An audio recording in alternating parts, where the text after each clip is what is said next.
Assalamualaikum warahmatullahi wabarakatuh. Bismillahirrahmanirrahim. Alhamdulillahi rabbil alamin. Wassalatu wassalamu ala ashrafil anbiya'i wal mursalin, Nabiyyina Muhammadin wa ala alihi wa sahbihi ajma'in. Rabbi shrah li sadri wa yassir li amri wahlul 'uqdatan min lisani yafqahu qawli, amma ba'du. Alhamdulillah, puji dan syukur bagi Allah Subhanahu wa taala, Tuhan sekalian alam, pemilik, penguasa, pencipta, pentadbir seluruh alam semesta. Dialah Allah yang kekuasaannya tidaklah terkalahkan, dan dialah Allah yang tiada sesuatu sebanding, setara dan serupa dengannya. Selawat serta salam atas Nabi junjungan kita, Nabi Muhammad sallallahu alaihi wasallam, juga atas ahli keluarga baginda, para sahabatnya dan para pengikutnya yang setia sehinggalah ke hari kiamat. Alhamdulillah. Maka pada pagi ini sekali lagi kita bersyukur kepada Allah Subhanahu wa taala, kerana Allah yang Maha Agung telah mempertemukan kita dan memberi kepada kita taufik dan inayah untuk sama-sama kita menyambung bacaan kita pada kitab dosa-dosa besar. Dalam masa yang sama, mungkin insya-Allah kita nak mengingatkan diri kita dengan betapa pentingnya kita hidup di atas landasan yang telah digariskan oleh baginda Nabi sallallahu alaihi wasallam, dan bahawa agama yang kita anuti ini bukan sekadar cara hidup, tetapi dia adalah merupakan satu agama yang ada padanya keyakinan i'tiqad, akidah kepercayaan, dan kemudian barulah cara hidup. Dan setelah kita settle tentang dalam bab keyakinan cara hidup, termasuklah yang kita nak elakkan daripada terjerumus ke dalamnya ialah perkara-perkara yang menyimpang daripada apa yang digariskan oleh baginda Nabi sallallahu alaihi wasallam. Jadi insya-Allah pada pagi ini kita dahulukan buku kita, kemudian di akhir nanti kita cerita pasal sunnah dalam bulan Muharram. Muslimin dan muslimat yang dirahmati Allah Subhanahu wa taala sekalian, kita sambung pada bab ataupun pada dosa besar yang kelima, iaitu tidak membayar zakat. Tidak membayar zakat.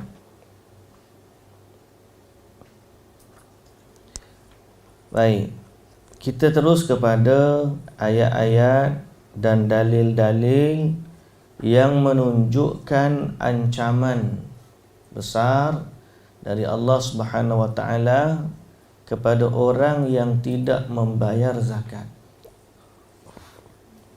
Firman Allah Subhanahu wa taala, wa wailul lil musyrikin alladzina la yu'tuna az-zakata wa hum bil akhirati hum kafirun. Maksudnya, dan kecelakaan besarlah bagi orang-orang yang mempersekutukan Allah, iaitu orang-orang yang tidak menunaikan zakat dan mereka kafir akan adanya kehidupan akhirat. So, dalam ayat ini Allah mencela mereka yang tidak menunaikan zakat. Dalam ayat yang seterusnya Allah Ta'ala kata, walladzina yaknizuna adh-dhahaba wal-fiddah wa la yunfiqunaha fi sabilillah fabashshirhum bi'adzabin alim yawma yuhma 'alaiha fi nari jahannam fatukwa biha jibahuhum wa junubuhum wa zuhuruhum hadza ma kanaztum li anfusikum fadhuqu ma kuntum taknizun. Panjang juga, ada panjang lagi sebenarnya dalam nota kaki itu.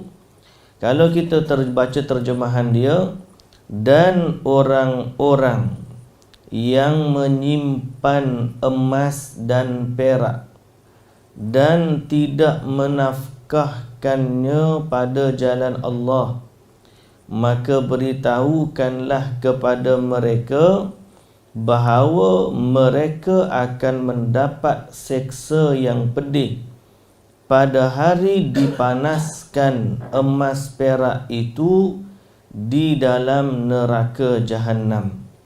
Sambungan pada nota kaki dia, lalu dengan itu distrekakan dahi, lambung ni rusuk, dan punggung di sini maksud belakang, iaitu ditekapkan emas dan perak itu pada dahi mereka, pada rusuk mereka, pada belakang mereka. Lalu dikatakan kepada mereka, inilah harta bendamu yang kamu simpan untuk dirimu sendiri, maka rasakanlah sekarang akibat dari apa yang kamu simpan itu. Baik, jadi ayat ni sangat keras ancaman bagi mereka yang menyimpan harta dan tidak menafkahkannya pada jalan Allah, iaitu nafkah yang wajib lah. Kalau nafkah yang sunat, yang tu kurang pahala lah, dosa tu tak ada lah, mudah-mudahannya. Tapi bila nafkah yang wajib, zakat ni adalah infak yang wajib.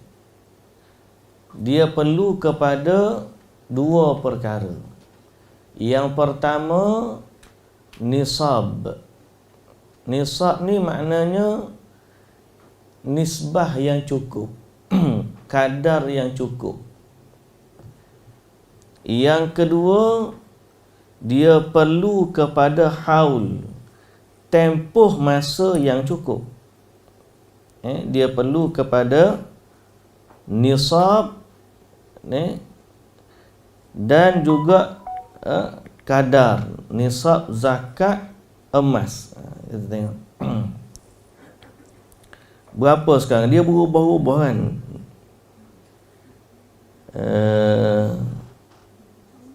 Sekiranya nisab tersebut dia melebihi 85 gram emas, dia lebih 85 gram, perak pula lebih daripada 595 gram.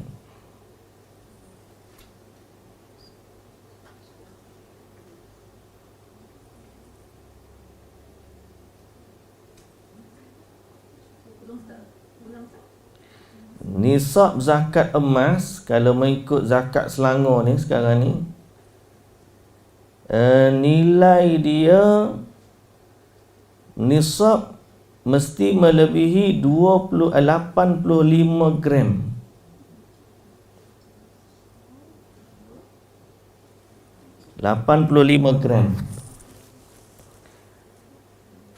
Ataupun perak 595 gram.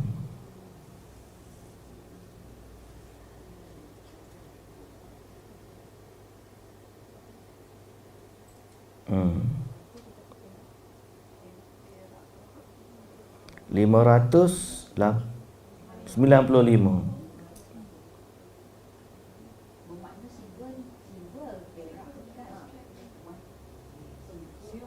Silver lah. Kalau emas pakai di sini, emas hil, Emas yang digunakan untuk perhiasan badan. Yang ni uruf, kebiasaan dia kalau di negeri Selangor 800 gram yang pakai. Yang pakai pun. Pakai pun Ustaz. Ya. Kena bayar. Yang tidak dipakai kata kejap. Ya. Kalau pakai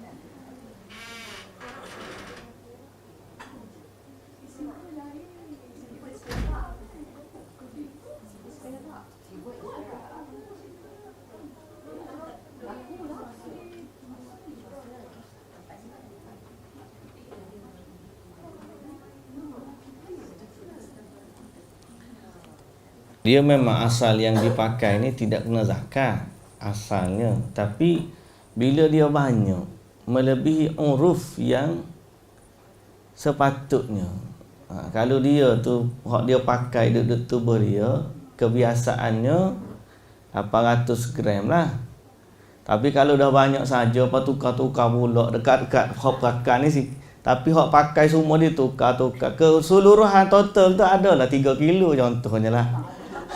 Contoh.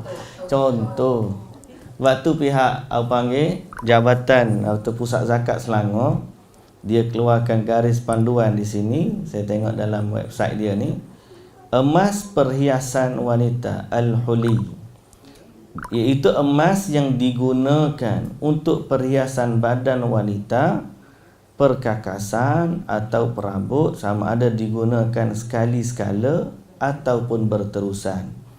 Emas perhiasan wanita wajib dizakat apabila jumlah beratnya melebihi adat kebiasaan. Jadi dia meletakkan kadar uruf emas di negeri Selangor ialah sebanyak 800 gram.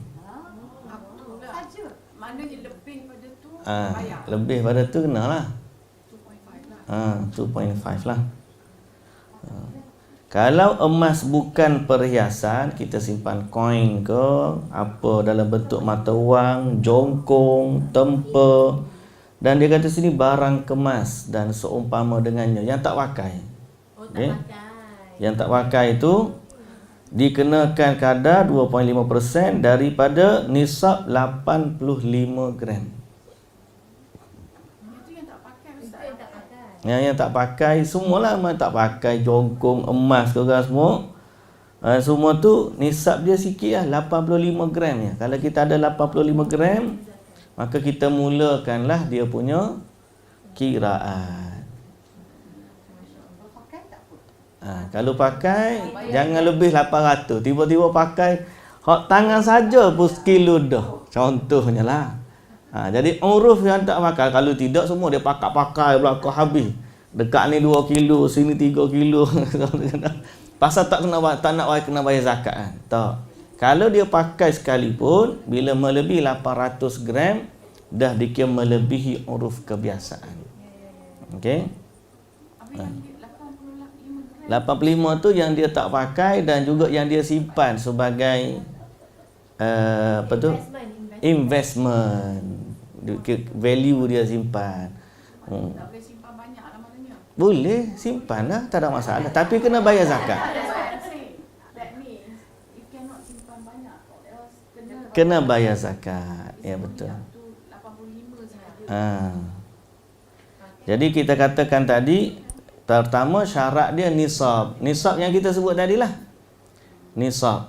Dan yang kedua haul. Haul ni maksud tahun, tempoh. Maknanya benda tu dalam simpanan kita selama setahun. Selama setahun baru kita kena bayar zakat. So, kalau kita simpan tak lama, lepas tu kita beli-beli, kita pula ada masalah kewangan, kena jual pula emas tu. Contohnya. So bila kita jual emas tu, kiraan dia dah berubah nisab dia. Contohnya kita simpan, mula-mula kita awal tahun kita cukup nisab dia. Sampai pertengah tahun kita pun ada masalah, jual, tak cukup dah nisab. So tempoh tu tak cukup setahun, tak perlu kena keluar zakat. Okey? Perhiasan yang melebihi uruf. Yang macam silver tu semua kan Ustaz? Ya, harta kita lah. Macam mangkuk, macam Silverware, stuff yang sudu dengan betul-betul silver. Pure silver. Harta lah tu. Ustaz kalau macam dah lebih pada 800. Ustaz kalau macam Asia yang ada toilet yang emas gold. Kepala pipe pun Semua harta dia tu. Dia tak kira. Semua betul harta. Selama dia menyimpan emas, apa jua betul. Kalau dia guna benda tu, ada uruf lah. Yang kita sebut tadi, uruf dia tu, kalau emas yang diguna pakai, uruf dia 800, jangan sampai lebih 800 gram. Lebih 800 gram, kena bayar zakat. Emas yang tidak diguna, maka tidak lebih daripada 85. Ustaz masa jual tu. Masa jual, emas ni zakat simpanan. Emas ni bersifat simpanan. Dia sebab dia adalah satu medium untuk kita simpan value dia, aset kita lah kan. Jadi bila kita jual, dia tak tertakluk kepada jual beli tu. Dia kena simpanan. Kalau zakat perniagaan, baru kita ada proses jual beli pula. Okey, jadi kalau masa kita jual emas tu, gelang whatever, kena bayar tak? Tak kena bayar. Dia bukan macam cukai. Waktu kita berjual, kita kena potong, tak bukan? Emas ni kita simpan, baru kita kena bayar. Sebab tu kata tadi, dia kena cukup nisab dan dia kena cukup haul, dua benda. Jumlah dia cukup untuk dizakatkan, tempoh dia pun cukup lama untuk dizakatkan. Kalau tak cukup salah satu daripadanya, tak perlu. Okey? Berlian tak termasuk dalam harta emas dan perak. Berlian lain. Berlian? Takkan berlian dia macam tu. Dia ada folding, dia ada kena fold, dia pakai daun dia juga. So kena kira tak? Tak, yang batu tu, batu yang atas cincin. Tak kena. Batu tak kena, Malaysia. Tak cincin tu mana? Tapi still dia kena kira juga ke Ustaz macam cincin ni. Ini kan gold. Dia kena kira jugalah.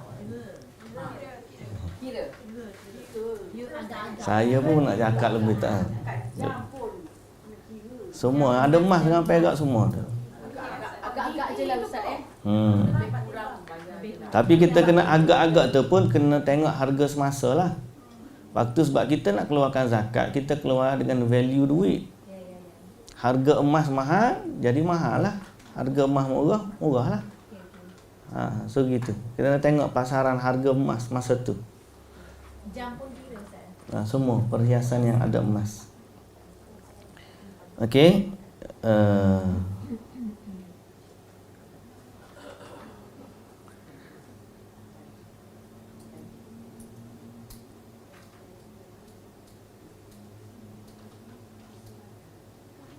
Baik, itu yang ada. Mungkin boleh rujuk lagi pusat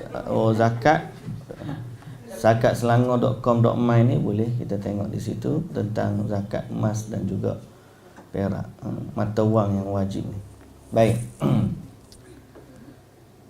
Kemudian berkaitan itu emas dan perak. Sekarang ni kalau ikut nisab harta, kalau convert kepada duit berapa dah sekarang? Sekejap saya tengok balik.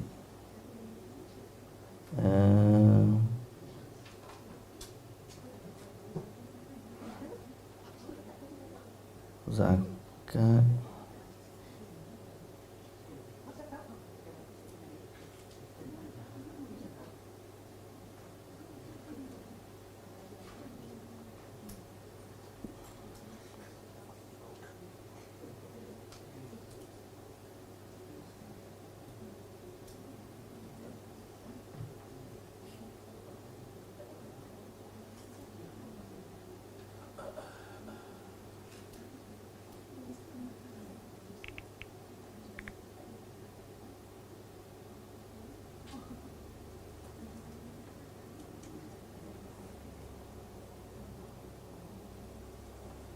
Kalau dari ikut ni, harta pula kalau diikutkan zakat, ni zakat Pulau Pinang, tapi lebih kurang 21,000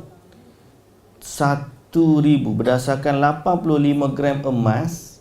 Kalau orang tu tak simpan emas tapi disimpan duit kan, duit. Kalau mengikut zakat ni, portal saya tengok dekat zakat Penang ni sebab ada number di sini, dia kata zakat nisab semasa adalah berdasarkan nilai 85 gram emas bersamaan dengan RM21,650. Kalau dia tak simpan emas tapi dia simpan duit. Yelah, sekarang 21 bukan 17 dah saya. 21 tu 2023 sebab barang emas kan dah mahal. So dia base zakat pendapatan kita pun sebenarnya base dia adalah emas. Sebab duit-duit ni sandaran dia asalnya adalah emas. Jadi dikira 85 gram. Kalau emas mahal, nisab tu akan jadi mahal. Kalau emas murah, nisab tu akan jadi murah. Dia ikut harga semasa. So setahun tu contohnya kita tak ada emas, kita hanya duit cash. Tapi dalam cash kita tu ada 21,000 untuk tahun tu tidak bergerak. Fix duduk situ je. Tak bergerak selama 1 tahun lebih daripada 21,000. Tu 21,000 kalau paling minimal lah. Kalau dia ada 30,000, 40,000, 50,000 yang tak bergerak, so dia kena keluarkan daripada 50,000 tu 2.5%. Kalau dia less tiba-tiba tu tengah tahun tinggal 15,000 je, so nisab dia akan terhenti. Bila cukup je 21,000, sambung balik. Okey, itu berdasarkan kalau dia campur-campur, dia kena hati-hati bila duit dia banyak. Ataupun campur-campur aset dia. Ada emas, ada duit, mungkin dalam ringgit, dalam dolar, dalam apa, total lebih 21,000, dan dia kena zakat. Itu yang dipanggil apa? Kita kadang-kadang kita payah ni sebab kita on off. Waktu yang paling kadang-kadang cukup, kadang tak cukup. Kalau hak tu dah cukup, tak apa, tak ada masalah. Dia memang tak turun daripada 21 tu, fix. Tak apa, hujung tahun dia kira berapa dalam bank dia ada, contohnya 50 atau 100, 2.5% keluar. Hak masalah kadang-kadang tengah tahun kurang, naik pula, kurang pula. Macam fixed deposit tu. Itu memang kena. Dia memang Tak berkurang pun, itu memang kena. Baik, jadi berdasarkan dalil Al-Quran tadi, kita faham betapa bahayanya orang yang menyimpan dan tidak bayar zakat. Tetapi kalau dia kaya dan dia bayar zakat, alhamdulillah. Sebenarnya dia adalah infak yang kita katakan. Bukanlah maksud daripada agama ni melarang seseorang itu daripada mengumpulkan kekayaan. Tidak, ada sahabat-sahabat yang memang mereka berharta, tetapi mereka dicemburui malah oleh orang-orang miskin. Kerana hidup mereka, amalnya buat, infak pun ada. Dan kita baca di kalangan hadis orang miskin cemburu dengan orang kaya. Berkaitan dengan kerana orang miskin kata mengadu kepada Nabi, kami salat, dia salat, kami puasa, dia puasa, tapi bila mereka infak, kami tak dapat infak. So ini juga salah satu kelebihan bagi orang yang berharta dan boleh beramal dengan hartanya. So kita melihat kepada harta ni dengan pandangan Allah bagi kepada seseorang sebagai rezeki. Cuma larangan Allah bagi mereka yang bila dapat harta, mereka tidak menunaikan kewajipan yang Allah Ta'ala fardukan. Itu yang bahaya. Kalau dia kaya dan dia bayar zakat, alhamdulillah, mudah-mudahan dia ada kelebihan amalan berbanding orang yang tak mampu. Cuma kritikal dia bila dia ada dan tak bayar. Itu yang kita takut. Baik. 1/40 ataupun 2.5. Asal haul kan Ustaz. Ha. Orang bayar ada orang bayar Disember, ada orang bayar terus Muharram, ada orang bayar Dia haul ni, masa ni dia bermula waktu kita dapat harta tu kalau kira. Dari time kita sampai kita, benda tu dalam simpanan kita setahun. Dia tak kira time tu. Kalau kita dapat harta tu bulan Muharram, that's mean Muharram tahun depan lah zakat dikeluarkan. Kalau kita dapat harta tu bulan Ramadan, dan bulan Ramadan tu lah kita keluarkan. The next tahun tu. So kalau sebab tu bila kita cukup, bulan berapa kita cukup ni, dan kita ada setengah-setengah tu dia contohnya tahun tersebut dia nak kira mudah. Sebelum lagi cukup dah setahun, dia kata tak apalah, dia keluarkan tahun bermula Muharram Islam. Dan tahun depan dia kira daripada Muharram. Tapi janganlah first tu dia lebih daripada 1 tahun. Kalau dia kurang daripada 1 tahun, tak apa. Tapi kewajipan tu memang stick untuk haul setiap tahun sekali lah. Okay? Ya. Yeah.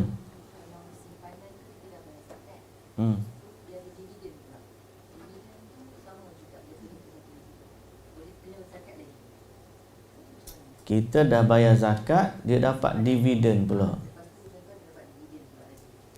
Dividen tu pun lebih. Bayar zakat tu sebelum dapat dividen lah. Untuk tahun depan lah.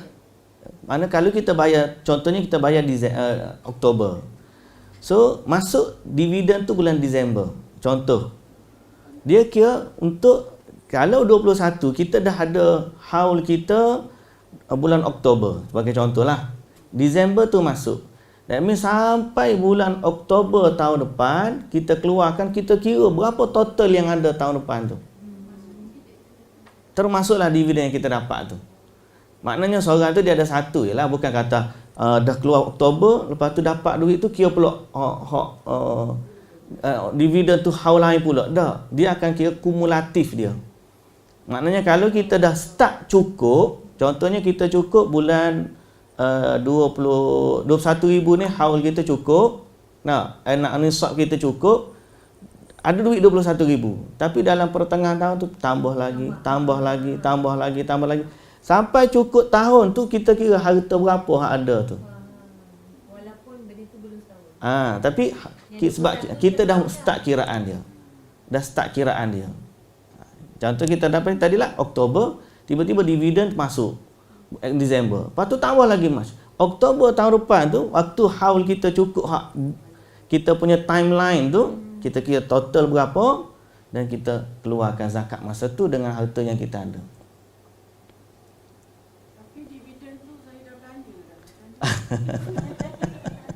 Yang belanja tak apa. Yang belanja tak apalah. So kalau dia istilah jangan simpan. Kalau kita dah infak harta sebelum daripada start, contohnya kita dapat dividen tu bulan Disember. Kita dah bagi sekian, belanja sekian, keperluan kita dan sebagainya. Sampailah Oktober, haul kita tu total dia campur-campur. Dividen mungkin daripada 21 campur dengan nisab asal tadi kan. Mungkin kita asal 30,000 contoh. Patutnya tampur dividen jadi 50,000. Tapi kita dah belanja tinggal total patut 50,000. Tapi bila dah belanja tinggal 30,000. Dan zakat kita daripada 30,000 tu lah. So belanja. Okay. Kalau kita nak infak. Tapi nisab tu kena jaga, kena hati-hati. Baik. Hak payah nak kira kadang-kadang payahnya nak campur-campur berapa. Biasanya kalau zakat tu dia tak mah berapa banyak, dia ni gini kira-kira berapa dan kita pacak hari dekat dengan pusat zakat, saya sekian-sekian nak bayar. Pusat zakat kita bukan kita. Dia akan tolong kira kat kita. Oh, dia tolong juga. Dia akan tolong kira. Bagi pergi ke pusat zakat. Kalau kita tak tahu kira, kita pergi pusat zakat. Kalau kita dah ada kiraan kita sendiri, kita dah tahu ni, tak apa. Boleh je bayar. Okey. Baik. Jadi ancaman ayat tadi merujuk kepada orang yang ada dan tak bayar. Sekali lagi kita sebut bahawa mereka yang ada harta simpan dan tidak bayar. Tidak bayar zakat. Siapa yang bayar zakat, mudah-mudahan tak termasuklah dalam ayat yang menunjukkan bahawa emas, perak yang dia simpan akan ditekapkan pada dahinya, rusuknya, belakangnya setelah dipanaskan dari dalam api neraka. Wal'iyadzu billah, semoga Allah lindungi kita daripada azab api neraka. Dan Nabi SAW bersabda, "Ma min sahibi ibilin wala baqarin." Belum daripada tu saya baca. Ingat tentang satu perkara, kalau dia bimbang, takut dia tersilap kira dan sebagainya, boleh saja zakat ni kita bayar lebih. Boleh saja sebagai ihtiyat. Maknanya hati-hati. Kita takutlah tu masuk zakat ataupun masih ada lagi yang kita rasa tak clear atau tak silap. Kita bayar lebih daripada 2.5% pun okey. Kadang-kadang zaman sekarang ni kita bayar bukan dengan kiraan 2.5 sebab kita nak dapat panggil one to one punya LHDN, bayar zakat dia tolak one to one kan. Jadi dia pun lebih daripada 2.5%. So dia niat tak apalah aku kira zakat semualah. Maknanya itu pun dikira sebagai infak, lebihlah, selamatlah bagi dia. Tidak menjadi kesalahan bagi dia untuk bayar zakat ni lebih. Lebih daripada tu dia akan jadi sedekah ataupun infak. Infak yang sunat. Satu. Kemudian kalau isu tadi, kalau dia nak bayar zakat 2 kali setahun, dia kira macam yang kedua tu juga adalah sunatlah bagi dia. Okay? Sebab dia hanya zakat ni setahun sekali je. Kalau tiba-tiba dia nak bayar runcit-runcit, setengah orang dia bayar runcit-runcit, dia tak nak bayar, dia kena siap-siap kira tolak berapa dan runcitkan daripada jumlah yang dah siap kira, kumulatif dia. Biar dia tahu runcit-runcit tu pun lebih daripada ni. Sebab kadang-kadang bila runcit ni fi sabilillah ni kena tengok ustaz tu semua, bukan semua ustaz fi sabilillah saya tak terima zakat. Anak yatim kena fakir miskin. Sebab anda anak yatim yang kaya. Zakat ni innamas sadaqatu lil fuqara wal masakin wal amilina 'alaiha wal muallafati qulubuhum wa fir riqab wal gharimin wa fi sabilillah wa ibnis sabil. Ada 8 asnaf. Ya, muallaf tu masuk Islam. Boleh bayar zakat kalau adik-beradik yang susah dan kita tidak dia tidak bersama dengan kita dan kita pun tak makan harta zakat kita tu balik. Faham tak? Kalau mak atas tu, kalau kira atas tidak boleh dibayar zakat. Maknanya aku nak bayar zakat ke apa? Mak ayah tak boleh lah. Janganlah guna mak ayah bayar zakat. Mak ayah tu bukan, tu kewajipan kita dah. Tapi kalau ke bawah mungkin boleh. Tengok mak ayah ni, tengok anak dia fakir. Ada anak dia ni fakir. Dalam ramai-ramai anak dia, tapi bukan anak yang duduk di rumah dia. Anak dia ni dah family, mungkin dia dah pindah negeri lain dan sebagainya. Dia pun tengok anak dia nak tak cukup. Dia pun nak bayar zakat dia ni kepada keluarga dia ni. Itu tak apa. Boleh. Adik-beradik pun sama dia.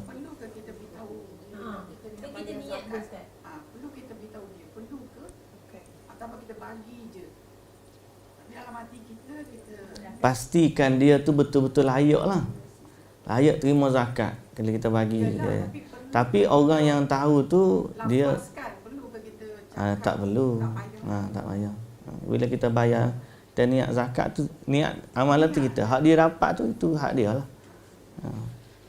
Tapi Ustaz, kalau dia bukan kategori yang boleh terima zakat, tapi dalam keadaan dia, kadang-kadang suami dia sakit ke, suami dia tak boleh, tak ada kerja lagi. Lepas tu adalah bulan tu dia tak boleh bayar. Ada je ada anak dia problem lah apa. Miskin lah.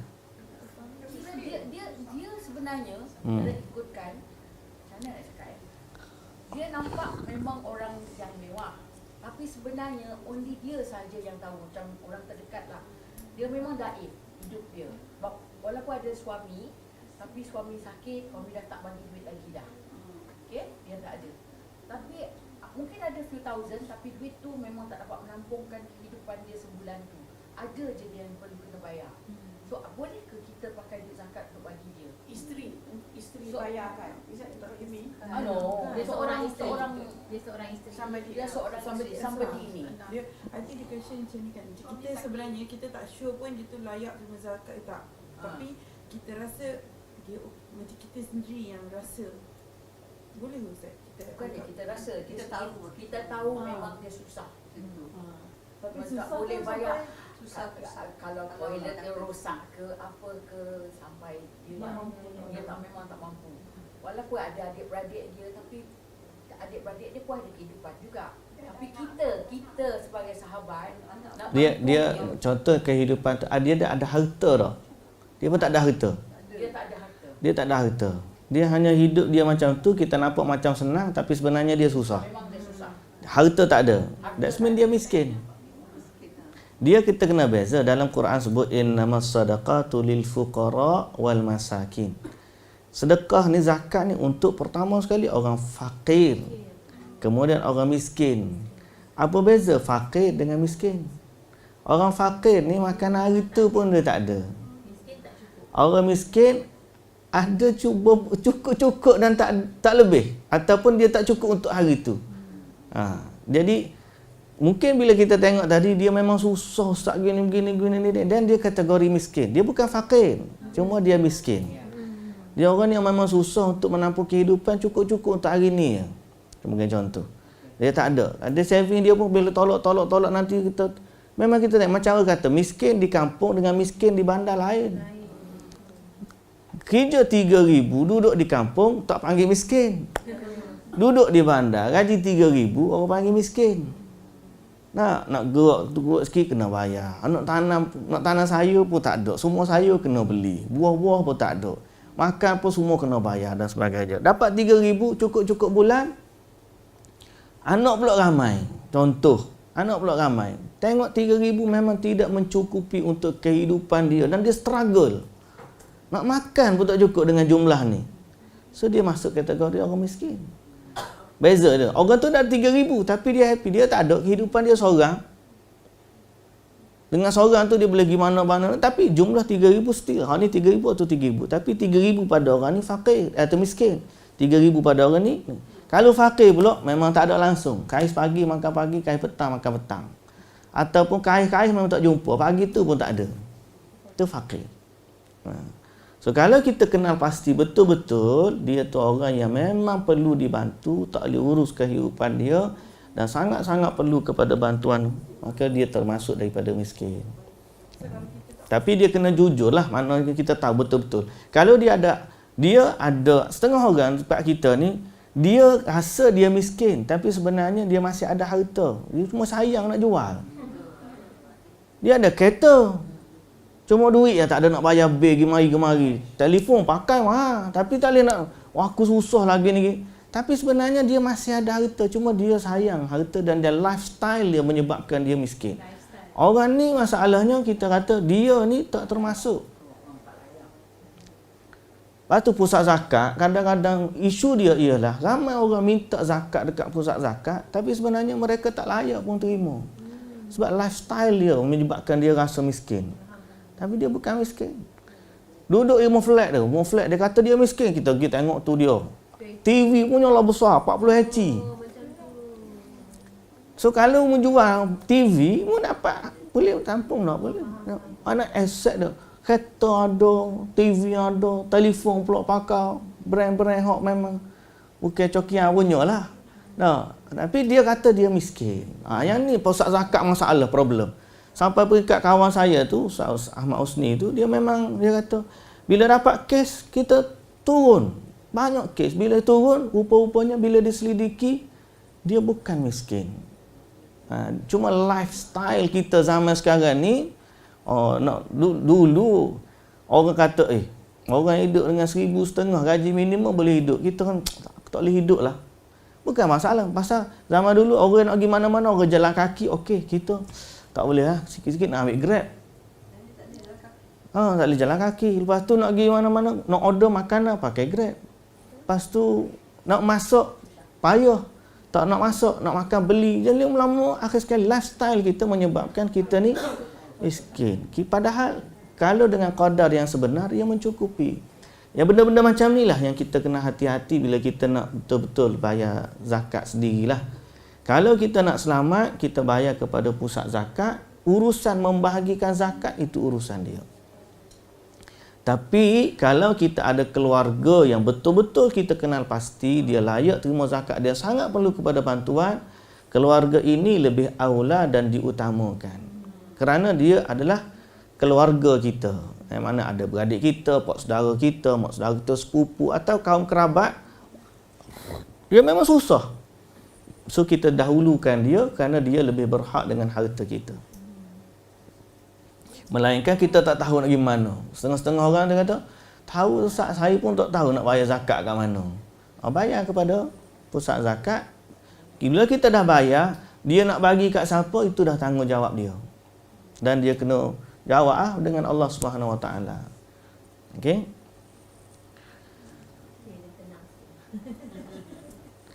Kemudian dan Nabi SAW bersabda, "Ma min sahibi ibilin wala baqarin wala ghanamin la yuaddi minha zakataha illa butiha laha yawmal qiyamati biqa'in qarqarin tantahuhu biquruniha wa tata'uhu bi akhfafiha kullama nafidat alaihi ukhraha adat alaihi ulaha hatta yuqda bainan nasi fi yawmin kana miqdaruhu 50,000 sanah thumma yara sabilahu imma ilal jannati wa imma ilan nar."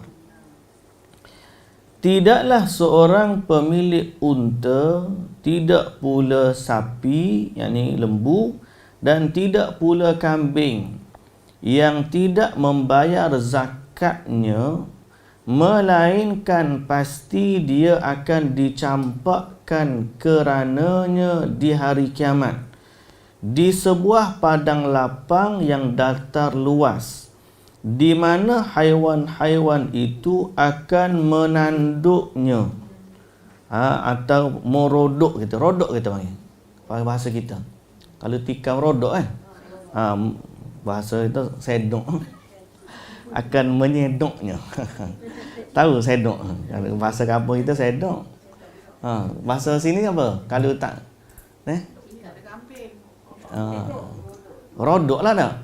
Merodoknya. Rodok ni dia tikam dengan tanduk. Okey, dia rodok dengan tanduk dan menginjak-nginjaknya dengan kaki. Binatang hak dia pera tu, dia bela binatang tak bayar zakat.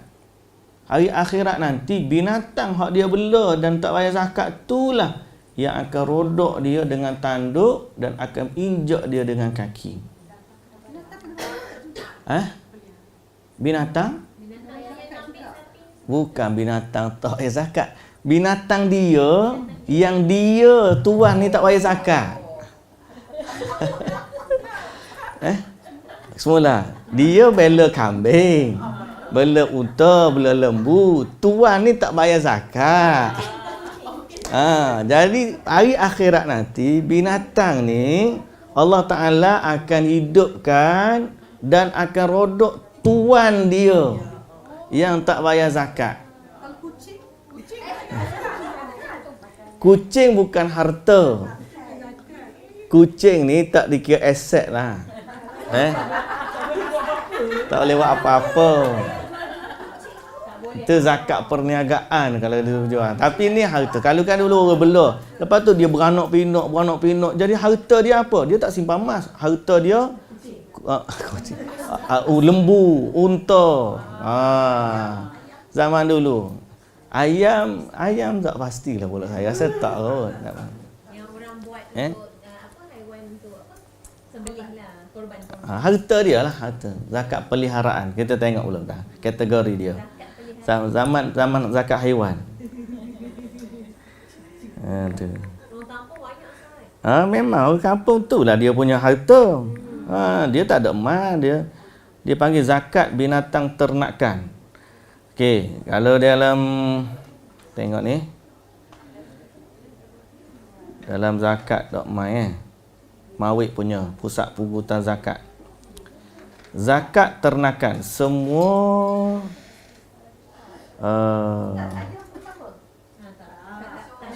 sure Ustaz dengan check.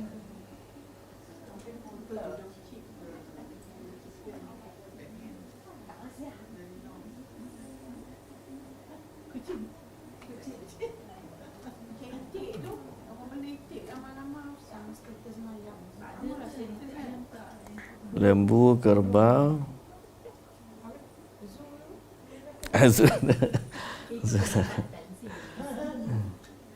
Ya, zakat. Ya. Ada telefon dah pula. Hak saya tahu binatang ternakan lah. Binatang ternak dah. Ayam ni bayar zakat. Nanti ya. Cek balik. Ya, tahu.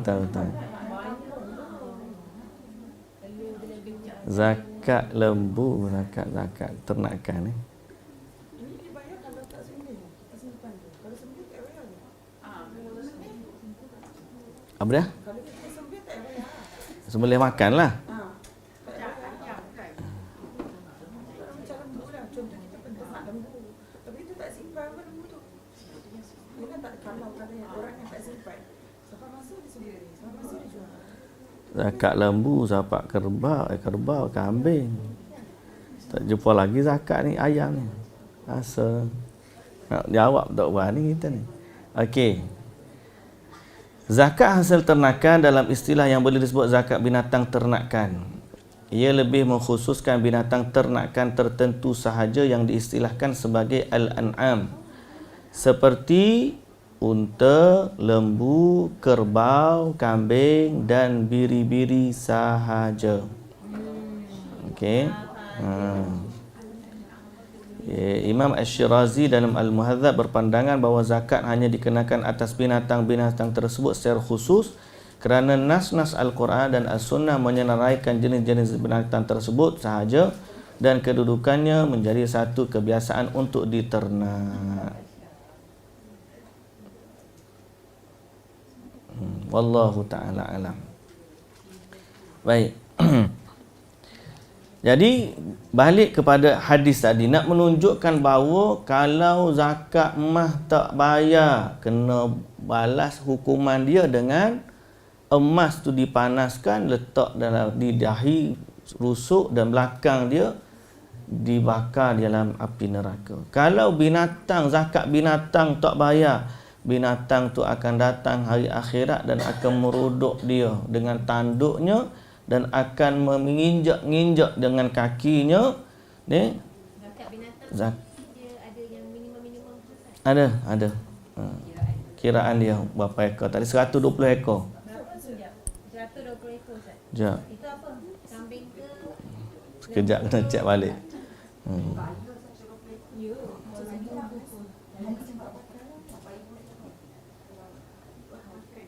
Untuk hal juga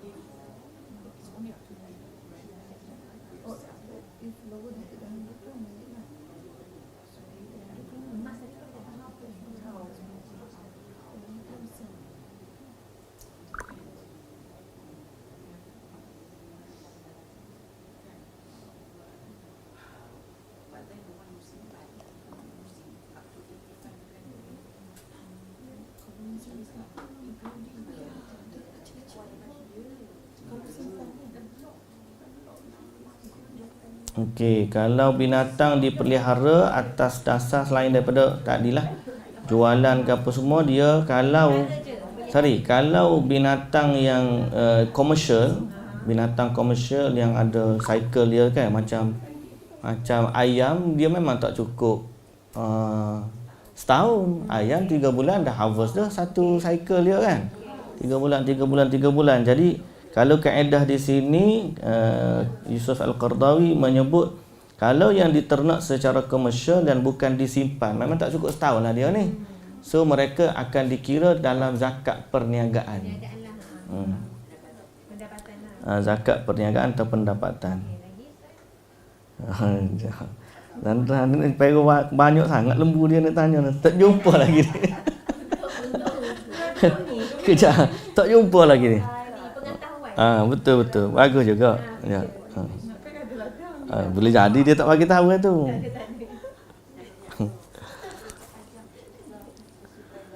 Okey. Kalau mana tak keluar ni, slow ni keluar ni, internet. Kalau kambing atau biri-biri setiap 40 ekor dikeluarkan seekor. Kambing biri-biri dikeluarkan. Hadis riwayat Al-Imam Tirmizi Setiap 40 ekor Ustaz. Daripada Rasulullah sallallahu alaihi dari Muadz bin Jabal radhiyallahu anhu, Rasulullah sallallahu alaihi wasallam telah mengutuskan aku ke Yaman.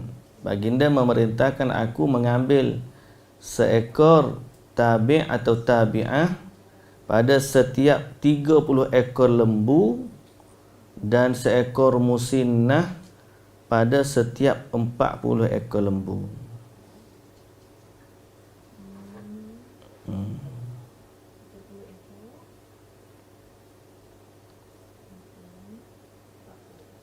Sekejap.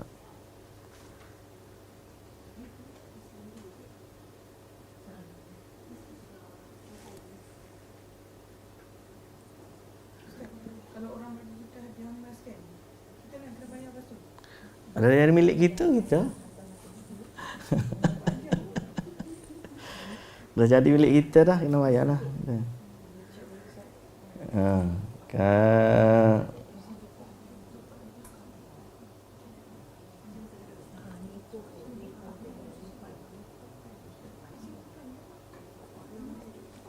Dia lembu ni ada complicated sikit.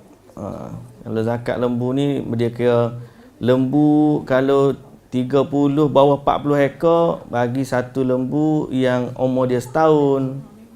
Kalau lebih 40 ekor seekor lembu lebih 2 tahun. Ada list dah? Alhamdulillah jumpa. Dah jumpa tu tak apa. Tapi biasanya nak tengok zakat, tengok. Kalau ni nak tengok zakat penak binatang, saya jumpa yang Kedah punya. Pegawai Kedah ni banyak bila lembu dengan zakat. Baik. So selepas daripada tu setelah daripada diputuskan antara manusia, iaitu hari yang ukurannya 50,000 tahun, kemudian dia melihat jalannya sama ada ke syurga ataupun ke neraka. Dan ini salah satu daripada dalil yang menunjukkan bahawa binatang juga akan dibangkitkan di hari akhirat. Kerana adilnya Allah Ta'ala, semua makhluk ni atau binatang, manusia, jin dan binatang akan bangkit hari akhirat. Binatang sama binatang pun dia akan qisas. Panggil tanduk binatang yang dulu kena tanduk, dipindahkan tanduk tu. Dia pula pergi tanduk yang tanduk dia di dunia. Mana binatang adilnya hari pembalasan akhirat. Contoh ada 2 ekor. Atas dunia dulu ni ada tanduk, si A ada tanduk, B tak ada tanduk. Jadi atas dunia ni B, A ni asyik tanduk yang B ni. Mati ke apa semua sakit, hari akhirat Allah Ta'ala bangkitkan, B pula Allah Ta'ala letak tanduk, si A ni tak ada tanduk dan dihukum di akhirat nanti. Binatang sama binatang pun kena. Apatah lagi binatang dengan manusia. Jadi siapa-siapa yang buat zalim kepada binatang akan dihukum juga. Termasuklah binatang yang contohnya dalam hadis seorang wanita diazab dalam neraka kerana kucing yang dia kurung tak bagi makan. Kalau kurung bagi makan? Kurung bagi makan tak apalah. Dia kurung, dia tak bagi makan sampai binatang tu mati, seksa. Jadi seksa binatang tersebut. Saya ni kalau kurung dia bagi makan, okey, gemuk pula duduk dengan dia. Bulu pula panjang. Seronok pula dia kata, baik aku duduk rumah ni daripada duduk luar, dia kata. Yang tu tak apa. Baik. Kemudian dalam hadis yang lain, wa ma min sahibi kanzin la yuaddi zakatahu illa muthila lahu kanzuhu yaumal qiyamati syuja'an aqra. Dalam riwayat yang lain, tidaklah seorang pemilik harta simpanan yang tidak menunaikan zakatnya, melainkan pasti hartanya akan dijadikan untuknya berupa seekor ular yang botak, dia sebut ni. Syuja' aqra. Ni binatang ular. Ular mana-mana pun tak ada rambut belakang dah.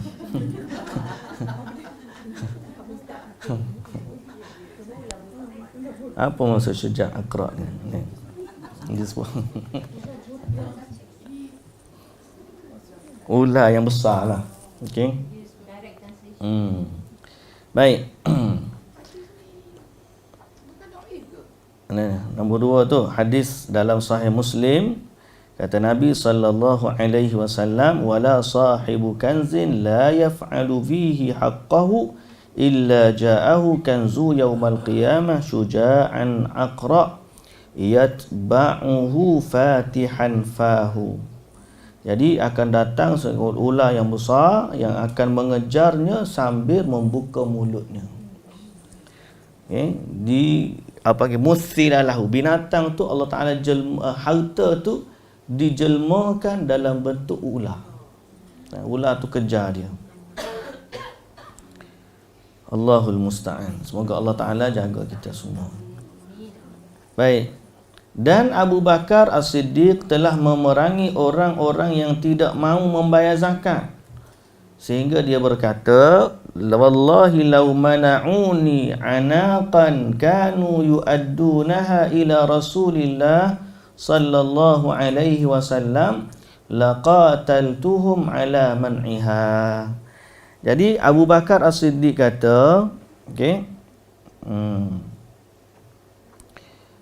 dalam riwayat ini, demi Allah kalau mereka mencegahku, yakni memungut zakat, seekor anak betina kambing, domba ni kambing lah, batu mengadu domba, perumpamaan kita mengadu domba tu, maksud dia mengadu kambing lah, melaga-lagakan kambing, melaga-lagakan kambing. Contohnya sifat kan, siapa pernah tengok kambing berlaga? 2 ekor kan, dia datang, lepas tu dia undur, ini dia panggil domba pelaga. Kerja orang ni ambil perumpamaan mengadu domba, dia suruh orang tu jadi ekor kambing, tanduk undur, tanduk undur, tanduk undur. Itu dia panggil mengadu domba. Jadi domba-domba tu kambing. Orang batu api tu panggil mengadu domba tu, orang panggil apa? Kata bidalan, apa? Perumpamaan kepada orang yang suka menjadi batu api, melaga-lagakan orang. Jadi dalam hadis ni, dalam riwayat ini, Abu Bakar kata kalau tak nak bayar zakat walaupun seekor anak kambing betina yang dahulu mereka bayar kepada Rasulullah sallallahu alaihi wasallam, saya perangi mereka kerana tidak mahu membayarnya. Baik. Ada di sini Abu Bakar As-Siddiq radhiyallahu anhu memerangi mereka atas nama memerangi orang yang tak bayar zakat dan juga memerangi orang murtad. Kerana siapa-siapa yang mengingkari kefarduan zakat, maka dia terkeluar daripada agama Islam. Kalau dia tak bayar zaman tu, dia kata Nabi yang boleh ambil zakat, orang lain tak boleh ambil. Jadi dia tak nak bayar zakat. Dan dia kata kefarduan zakat tu tidak ada lagi ke atas mereka. Lalu Abu Bakar As-Siddiq memerangi mereka dan dari sudut hukum mereka terkeluar daripada agama kerana mengingkari kefarduan zakat. So kalau dia tidak ingkar dan tak bayar, mudah-mudahan dia belum lagi terkeluar daripada agama. Tapi kalau dia mengingkari, dia kata tak ada zakat ni, tak ada. Siapa suruh bayar zakat? Aku susah-susah cari, aku nak bayar kat orang, buat apa? Kalau ayat tu keluar seolah-olah mengingkari kefarduan zakat, maka dia telah mengingkari rukun dari rukun Islam, dan itu bahaya. Kalau dia bayar, kemudian dia miss, kemudian dia bayar, betul miss, tak bayar tak cukup, dan seumpama dengannya, yang tu lainlah, itu dosa besar saja. Tapi kalau dia mengingkari kefarduan, dia telah terkeluar daripada agama. Boleh nampak beza dia kan? Okey. Allah Subhanahu wa taala berfirman lagi dalam ayat surah Ali Imran ayat 180, wala yahsabanna alladhina yabkhaluna bima atahumullahu min fadlihi huwa khairan lahum bal huwa syarrun lahum sayutawwaquna ma bakhilu bihi yawmal qiyamah walillahi mirathus samawati wal ard wallahu bima ta'maluna khabir. Dan sekali-kali janganlah orang yang bakhil dengan harta yang Allah berikan kepada mereka dari kurniaannya, menyangka bahawa kebakhilan itu baik bagi mereka. Sebenarnya kebakhilan itu adalah buruk bagi mereka, kerana harta yang mereka bakhilkan itu akan dikalungkan kelak di lehernya di hari kiamat. Dan kepunyaan Allah lah segala warisan yang ada di langit dan di bumi. Allah mengetahui apa yang kamu kerjakan. Jadi orang yang bakhil ni, dia rasa dia simpan duit dia, lagi dia bakhil lagi banyak, lagi dia bakhil dia banyak. Jadi dia rasa baik aku jadi, dia rasa kebaikan lah. Tapi sebenarnya bakhil itu tak baik. Kerana apa? Harta yang dia bakhilkan itu akan dikalungkan kepadanya pada hari kiamat. Yang dahsyat laginya, kesiannya, dalam hidup dia bakhil, dapat ke anak dia tak ada balik tahun orang panggil. Tak ada cukup nisab, tak ada cukup haul, habisnya jual ke anak dan anak dia. Jadi ayah ni punyalah bakhil zaman hidup. Nak makan pun tak cukup untuk makan. Pasal apa? Duit harta takut habis. Dapat habis dia mati, tak cukup setahun, anak dapat tanah ni 4 keping seorang, ni 5 keping, waktu berapa keping. Tak ada cukup setahun, habisnya jual belakang ke anak. Jadi bakhil tu bukanlah satu kebaikan, bahkan dia adalah satu keburukan. Kerana yang kita bakhilkan itu akan menjadi beban kepada kita di akhirat nanti. Baik, yang seterusnya, dan dari Nabi SAW tentang orang yang tidak mau membayar zakat, baginda bersabda, man mana'aha fa inna akhidhuha wa syatra malihi azmatan min azamati rabbina. Diriwayatkan oleh Imam Abu Daud dari Bahz bin Hakim, dari bapaknya dan datuknya. Dia kata Nabi SAW bersabda, barang siapa yang tidak mahu membayarnya, maka akan kami mengambilnya dan setengah dari hartanya sebagai satu kewajipan yang ditegaskan dari kewajipan-kewajipan yang ditegaskan Tuhan kita. Kemudian dari Yahya bin Abi Kathir, dia berkata, Amir Al-Uqaili menceritakan kepadaku bahawasanya bapaknya mengkhabarkannya bahawa beliau pernah mendengar Abu Hurairah radhiyallahu anhu berkata, dia kata apa? Awwalu thalathatin yadkhuluna an-nar fa amirun musallatun wa dhu tharwatin la yuaddi haqqallahi fi malihi wa faqirun fakhur. 3 orang yang paling pertama masuk neraka. 3 orang yang paling pertama masuk neraka, iaitu adalah satu penguasa yang bengis, diktator. Yang kedua, orang yang memiliki kekayaan harta tapi dia tidak menunaikan hak Allah dalam hartanya. Dan yang ketiga, orang fakir yang sombong, yakni angkuh. Okey, hadis ni Al-Imam Al-Munziri berkata dalam Targhib wa Tarhib, diriwayatkan oleh Ibnu Khuzaimah dalam sahihnya dan Ibnu Hibban secara terpenggal di dua tempat, dan memuat 3 orang paling pertama masuk syurga dan 3 orang paling pertama masuk neraka. Okey, itu nota kaki dia lah. Jadi berdasarkan hadis ni, ancaman keras kepada orang yang ada harta tapi tak keluarkan hak Allah, termasuk juga penguasa yang bengis dan juga orang fakir yang angkuh. Fakir yang angkuh. Miskin yang belagak sombong. Dia tak rasa macam dia fakir. Itu bukan masalah tak nak zakat, tak sombong. Itu zuhud dia panggil. Kalau tak nak harta zakat, ada. Hal fakir dia tak nak terima. Ada. Dia tak nak. Ada. So, kalau dia tak nak terima tu tak termasuk dalam kesombongan. Bahkan ada orang sama ada dia nak bagi kepada orang lain, ataupun dia tak nak tunjuk dia fakir sebab dia tak nak meminta, ataupun dia nak musuh sendiri. Ada je orang fakir dia dapat, dia bagi pula orang lain. Ada macam-macam. Kalau kita tengok dalam sosial eksperimen dalam media sosial kan, bila dia bagi, dia kata orang kaya kalau bakhil daripada orang miskin. Bila orang kaya dapat harta, dia nak lagi. Lepas tu dia pergi bagi duit kepada orang homeless kan. Homeless ni pergi beli pizza, bagi pula ke orang lain yang tak ada harta dengan dia. Sebab dia lagi ada rasa berkongsi berbanding orang yang selama ni kaya. Jadi orang fakir yang begini sebenarnya memang ada. Dia bila dapat harta, dia tak nak pun, tapi dia nak kongsi kepada orang. Ini tak termasuk dalam kesombongan. Ataupun dia tak nak, tak apalah saya tu.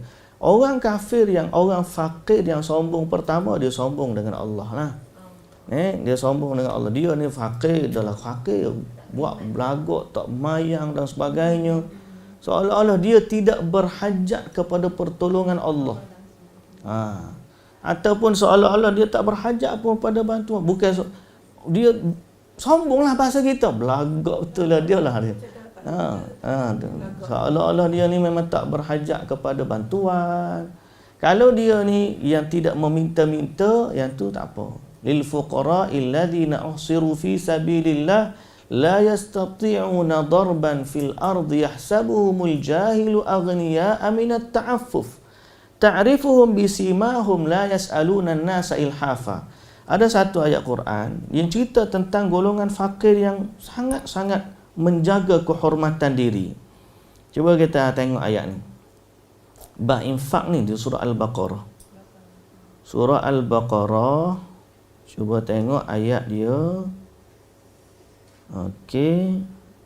283.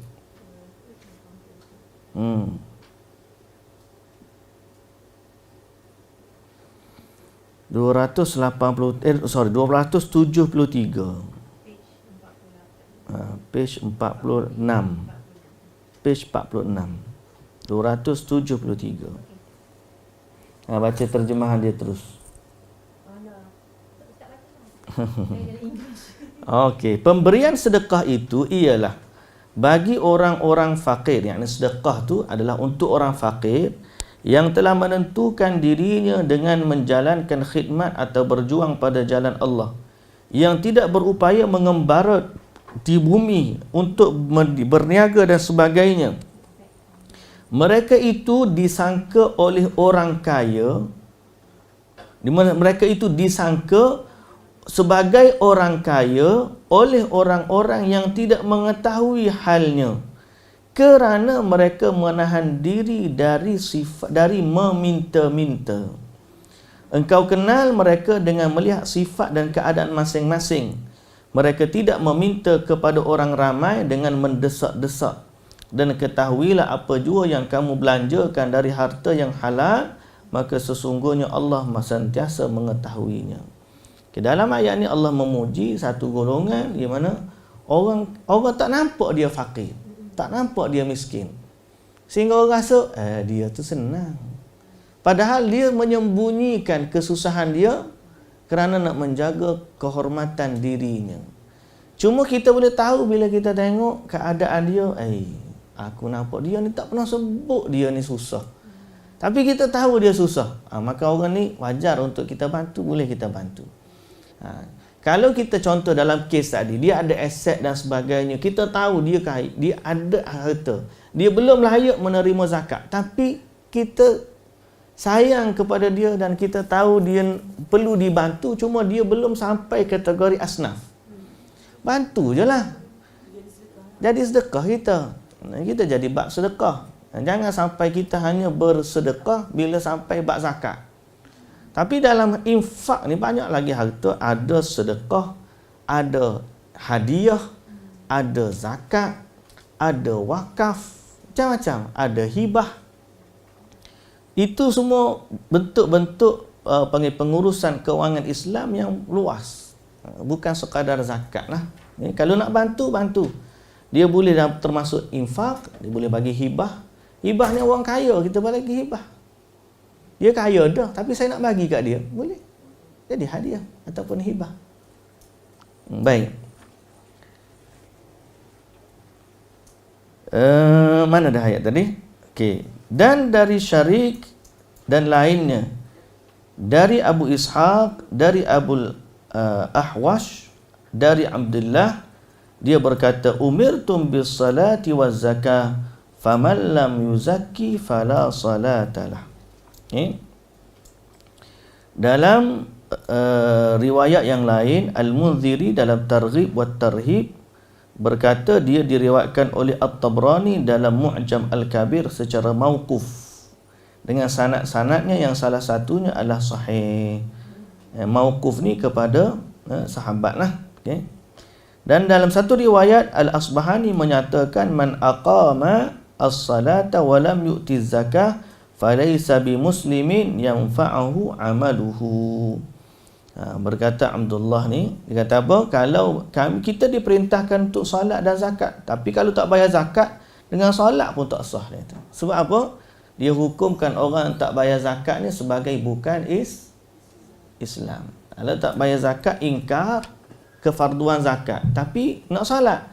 Solat pun dalam keadaan tu tidak bermanfaat baginya, kerana bila dia menentang atau mengingkari kefarduan zakat, dia terkeluar daripada Islam. Bila terkeluar daripada Islam, apa pun amalan yang dilakukan tidak lagi bermanfaat kepadanya. Baik. Itulah yang dapat kita sebut sekadarnya pada bab zakat. Terakhir, sebelum saya akhiri, kita dah sebut tadi bahawa kita sekarang berada dalam bulan Muharram.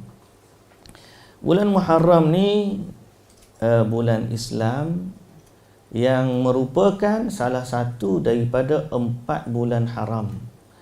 Bulan haram ni ada 4 kan? Bulan apa?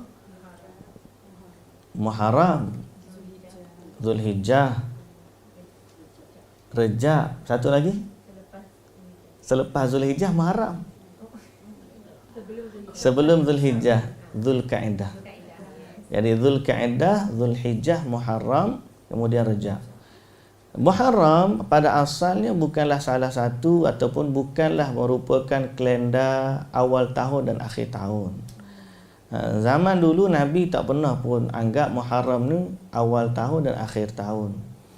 Sehingga yang memulakan kalender hijrah ni adalah Sayyidina Umar Al-Khattab radhiyallahu anhu. Itu pun dia mulakan kalender tu selepas 16 tahun peristiwa hijrah berlaku. Berarti lebih kurang 6 tahun selepas Nabi wafat, barulah Sayyidina Umar memulakan kiraan kalender hijrah.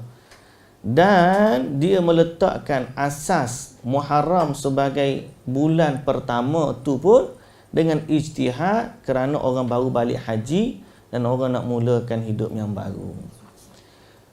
So, siapa-siapa yang kata Muharram ni bulan yang Allah Ta'ala tukar buku catatan amalan kerana sempena tahun baru adalah perkataan yang tidak benar. Muharram bukanlah satu waktu yang asal dari sisi Allah kiraan tahun baru, tidak. Nabi pun tak pernah sambut. Dan kalau ada orang sambut maghrib tu macam dia tunggu detik 12 malam, orang sambut New Year, itu adalah pengaruh daripada sambutan tahun baru barat. Cuma diikut oleh orang Islam, kalau dia orang tunggu 12 tengah malam, kita tunggu terbenam matahari. Asalnya bukan. Nabi tak pernah tunggu macam tu. Kecuali nak buka puasa, tunggulah. Kan? Buka puasa, tunggulah maghrib. Tapi kalau nak tunggu tahun baru dengan maghrib, tak ada. So, kenapa? Apa yang sebenarnya ada pada bulan Muharram? Pertama, Muharram adalah bulan haram yang diagungkan, dihormati dan dilarang melakukan kezaliman padanya. Yang kedua, disunatkan untuk berpuasa pada mana-mana hari dalam bulan Muharram. Kerana Nabi SAW kata sebaik-baik puasa sunat selepas daripada bulan Ramadan adalah puasa sunat di bulan Muharram. Yang ketiga, daripada banyak-banyak hari Muharram yang disunatkan puasa, ada satu hari yang paling istimewa di antara yang lain, iaitulah hari yang ke-10 Muharram. 10 Muharram ni ada nama khusus, dia panggil hari Ashura. Ashura tu daripada perkataan asyarah. Asyarah tu 10, Ashura adalah hari yang ke-10. 10 Muharram dinamakan hari Ashura. Apa kelebihan dia? Okey. Pertama, kelebihan dia, Allah telah memilih hari tersebut sebagai hari Allah selamatkan Nabi Musa daripada Firaun. Apabila Nabi SAW sampai ke Madinah, Nabi mendapati orang Yahudi puasa hari 10 Ashura. Kemudian Nabi tanya Yahudi kenapa mereka puasa hari Ashura. Yahudi jawab, hari ini adalah hari Allah selamatkan Nabi Musa daripada Firaun. Sebagai tanda kesyukuran, mereka berpuasa pada hari tersebut. Lalu kata Nabi SAW, kami orang Islam lebih berhak dengan Nabi Musa berbanding kamu. Lalu Nabi pun berpuasa pada hari Ashura dan Nabi memerintahkan para sahabat juga berpuasa. Dan Nabi bersabda, kelebihan puasa Ashura dapat mengampunkan dosa setahun yang sebelumnya. Kelebihan satu hari puasa Ashura dapat kelebihan keampunan dosa setahun. Besar tak fadilat dia? Besar. Jadi inilah hari yang paling utama dalam Ashura, dalam Muharram.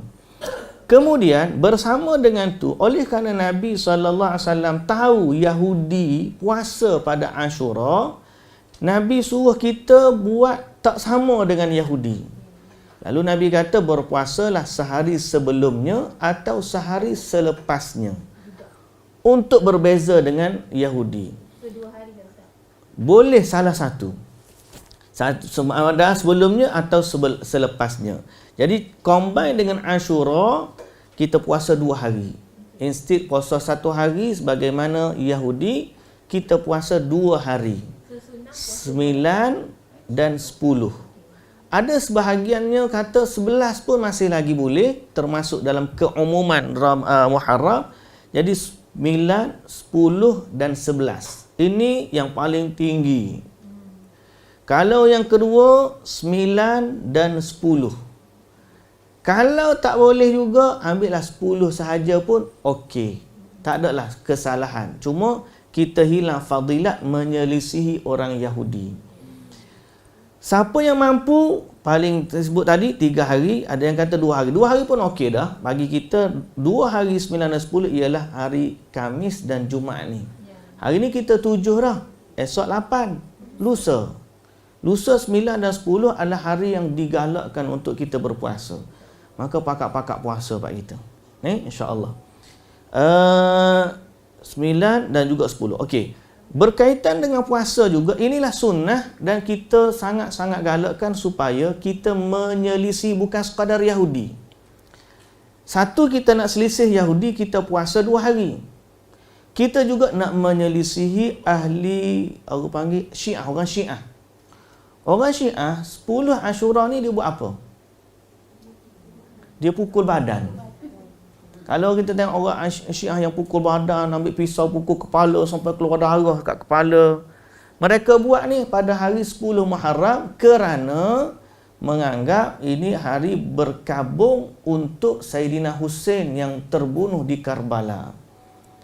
Satu lagi kumpulan, mereka bersukaria, buat jamuan, masak bubur pada hari Ashura. Sebenarnya bukan salah di bubur tu, salahnya ialah kalau kita nak makan hari tu, kita menyelisih sunnah. Masak hari lain tak apa. Cuma kalau kita kata kerana nak hari Ashura nak buat jamuan, itu tidak sunnah. Hari Ashura nak pukul-pukul badan, itu pun tidak sunnah, bahkan menyalahi agama kita. Yang sunnahnya ialah kita berpuasa. Kerana Nabi SAW baginda berpuasa dan baginda memerintahkan umat dia untuk berpuasa. So, pahala dia pula besar, melebihi hari-hari lain. Jadi saya katakan, ini adalah satu sunnah yang ramai orang tinggalkan dia. Terutamanya kalau jatuh hari Jumaat.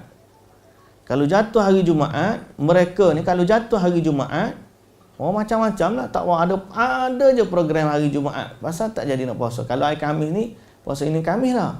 Jadi kalau kita puasa hari Khamis ni, insya-Allah pahala sunat Khamis pun boleh, pahala sunat Muharram pun boleh, pahala menyelisihi Yahudi pada puasa Ashura pun boleh. Ustaz, combine dengan ganti puasa boleh? Combine dengan ganti puasa. Insya-Allah boleh. Insya-Allah. Niat puasa ganti ya. Kemudian jatuh pada hari Ashura. Ni. Kemudian 3 hari tu. Kalau kita puasa hari Khamis, pahala Khamis pun boleh, pahala Muharram pun boleh, pahala menyelisihi Yahudi pun boleh. Sebab sunnah Nabi suruh puasa hari tu. Menyelisihi Yahudi. Kalau kita puasa pula hari Jumaat, orang kata tak boleh puasa hari Jumaat. Memanglah ada larangan puasa hari Jumaat sendirian saja-saja. Kerana hari Jumaat adalah hari raya. Tapi bila kita puasa Jumaat nanti, contohnya dia puasa Khamis Jumaat, ini clear sebab dia dah gabung. Tapi kalau dia kata, Ustaz, saya tak puasa hari Khamis, boleh tak saya nak puasa Jumaat saja? Jawapan dia, dalam kes ni boleh. Sebab kita bukan berpuasa kerana Jumaat, tapi kita berpuasa kerana Ashura. Jadi kerana puasa Ashura tu sunat, kita puasa Ashura tu dibenarkan. Walaupun dia ambil satu hari saja hari Jumaat. Kerana disebabkan niat dia berpuasa bukan kerana Jumaat, tapi kerana Ashura. Baik. Itulah yang kita kena sebarkan kepada masyarakat, kawan-kawan kita. Kalau ada poster-poster Ashura tu, kita pakak-pakak sebar. Tak lama dah, esok lusa.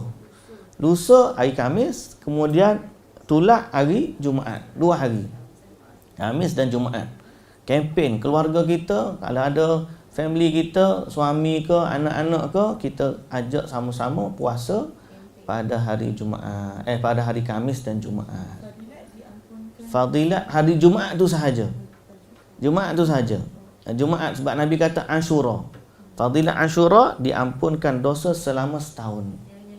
Yang lepas. Ya, Arafah 2 tahun. Sebelum dan selepas Arafah. Ni selepas saja. Sebelum saja. Sanatal lati qablahu.